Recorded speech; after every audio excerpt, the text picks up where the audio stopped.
In 1979, if you were a farmer in Iowa, you were a millionaire, on paper at least. Your land was worth over $1,000 an acre. The banks were calling you not to collect, but to offer you more money. The government was telling you to plant more, export more, grow more. And you listened, because why wouldn't you? Everything was going up. By 1986, that same land was worth less than half of what you paid for it. The loans were still there, but the collateral wasn't. And the banks that once begged you to borrow were now sending sheriffs to auction off your tractor, your house, and the soil your grandfather broke with his bare hands. This is the story of how America destroyed its own farmers. And most people alive today have no idea it even happened. To understand how it got this bad, you have to go back to the early 1970s. A severe global drought had wiped out harvests overseas, and the United States signed a massive wheat deal with the Soviet Union in 1973. Almost overnight, demand for American grain exploded. Crop prices doubled, then tripled. Farmers who had been scraping by for decades were suddenly flush with cash. The federal government saw an opportunity. Secretary of Agriculture Earl Butz told farmers to plant fence-a-row to fence-a-row, meaning every square inch of usable land should be producing something. And the banks were more than happy to help make that happen. Interest rates were low, land values were climbing every year, and lenders were practically throwing money at anyone with a tractor and a pulse. So farmers did what anyone would do. They borrowed. They bought more land, more equipment, bigger combines. A farmer in Minnesota who owned 200 acres in 1975 might own 600 by 1980. His net worth on paper looked incredible, but almost all of it was tied up in land and debt. Nobody saw the cliff coming. In 1979, the Soviet Union invaded Afghanistan, and President Jimmy Carter retaliated with a grain embargo, cutting off one of America's biggest agricultural export markets overnight. Prices dropped, but that was only the beginning. The Federal Reserve, trying to control runaway inflation across the entire economy, jacked interest rates to levels nobody had ever seen. By 1981, rates hit 21.5%. If you had borrowed $200,000 to expand your farm at a variable rate, your payments didn't just increase. They became impossible. And then came the land crash. Farmland in Iowa lost 60% of its value between 1981 and 1986. In parts of Minnesota, the drop was even steeper. Farmers who had borrowed against land worth $1,000 an acre were now sitting on land worth $400. The math didn't work anymore. It couldn't. But here's what made the 1980s farm crisis different from the Great Depression. During the Depression, everyone suffered. The banker, the factory worker, the shopkeeper. There was a strange kind of unity in it. In the 1980s, it was only the farmers. The rest of America was doing fine. The stock market was booming. Cities were growing. And out in the heartland, families who had worked the same land for 3, 4, 5 generations were watching it all disappear. And nobody outside their county seemed to care. By 1983, public farm auctions were happening at a rate of 500 a month across the Midwest. White crosses started appearing on courthouse lawns, each one representing a farm lost to foreclosure. A congressman from Iowa described it as watching a slow-motion natural disaster that no one in Washington wanted to acknowledge. And the human toll was staggering. More than 900 farmers in 5 upper Midwest states took their own lives during the crisis. One farm wife in southern Iowa wrote in her journal in December 1984 that she felt 100 years old. 14 years of farming, and they never made a dime. She wrote that she was ready to sell, that she could accept defeat. But the rage inside her was about to explode. She said she had to hide her feelings from the kids, from her parents.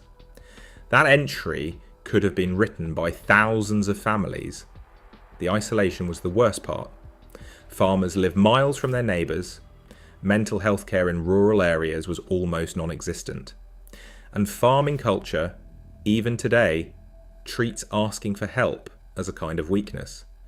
Men who could fix a combine engine in the dark couldn't bring themselves to pick up a phone and tell someone they were drowning. In December 1985, a farmer named Dale Burr in Lone Tree, Iowa, walked into the Hills Bank and Trust and shot his banker. Before leaving for town that morning, he had already killed his wife.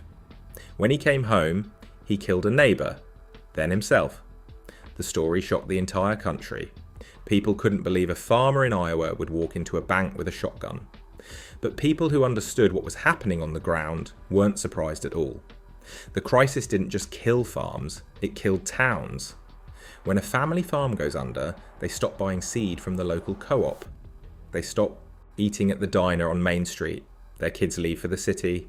The church loses a family. The school loses students. One by one, the businesses that depended on farming families started closing, and rural communities that had been thriving for 100 years began to hollow out. In 1935, the United States had 6.8 million farms.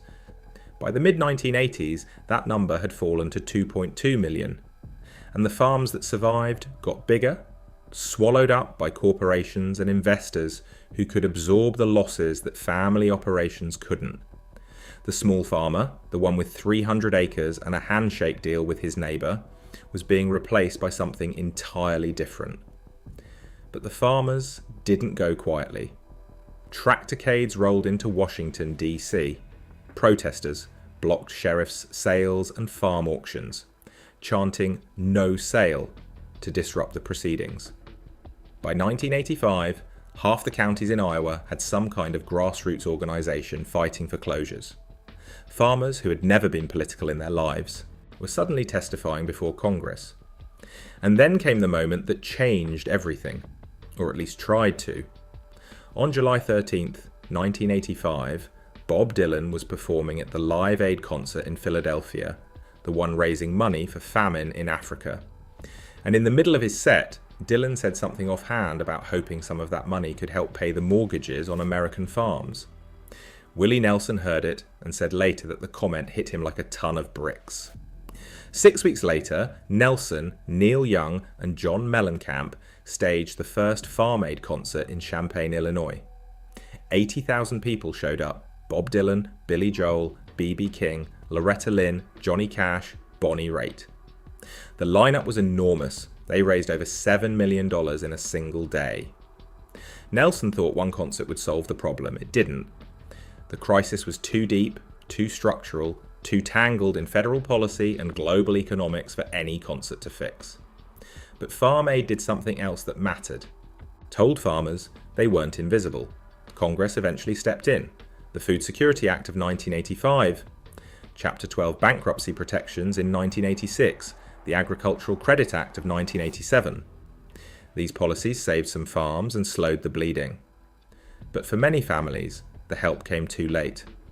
By the end of the decade, roughly 300,000 farmers had defaulted on their loans. More banks failed in 1985 than in any year since the 1930s. Here's what most people don't realise about the 1980s farm crisis. It never really ended. It just changed shape. The number of farms in America has continued to decline every single decade since. The families who lost their land didn't get it back. The towns that emptied out didn't refill. And the mental health crisis among farmers is still one of the worst of any occupation in the country. Farmers and ranchers today have a suicide rate roughly 3.5 times higher than the general population. The 1980s didn't just take farms, they took a way of life that had defined the American Midwest for over a century, and the people who lived through it will tell you the same thing.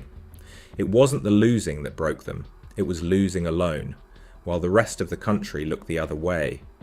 If this story hit you the way it hit me, subscribe.